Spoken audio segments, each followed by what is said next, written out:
Sabuin, saya pernah ditanya, kenapa Tuhan kamu tiga? Kenapa Tuhan kamu menangis? Kenapa kamu menyatakan Tuhan disalib? Yang disalib adalah yang serupa dengan Yesus. Mohon penjelasannya, Pendeta. Terima kasih. Kita jawab berdasarkan Alkitab, referensinya. Alkitab berkata, Tuhan itu Esa.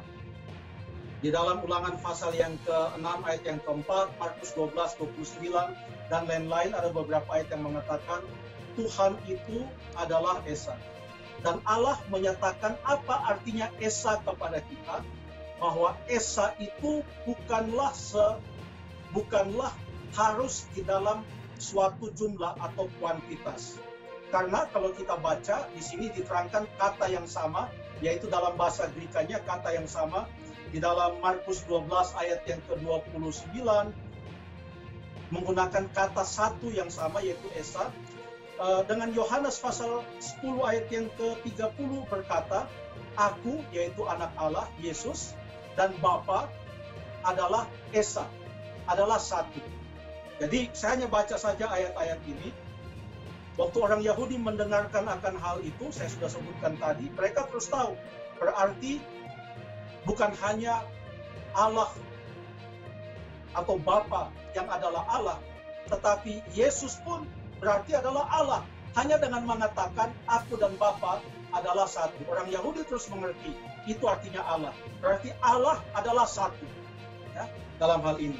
Nah, kita tidak membahas mengenai Trinitas sekarang, tapi hanya menjawab bahwa Tuhan kita itu adalah Esa. Ya, Tuhan kita adalah satu, Allah kita adalah satu, yaitu Bapa, Anak Allah, dan Roh Kudus. Bapa itu bukan anak, anak itu bukan Bapa, Bapa itu bukan Roh Kudus, Roh Kudus itu bukan Bapa, Roh Kudus bukan anak, anak bukan Roh Kudus, dan Allah kita adalah satu. Mengapa waktu Yesus ada di atas dunia ini, dia menangis?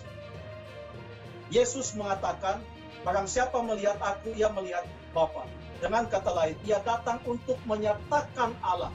Seperti apa Allah itu? Seperti apa Bapa di surga itu? Sebab dikatakan, karena begitu besar kasih Allah akan dunia ini. Luar biasa, menggambarkan ada kasih dari Allah. Mengapa Tuhan Yesus menangis?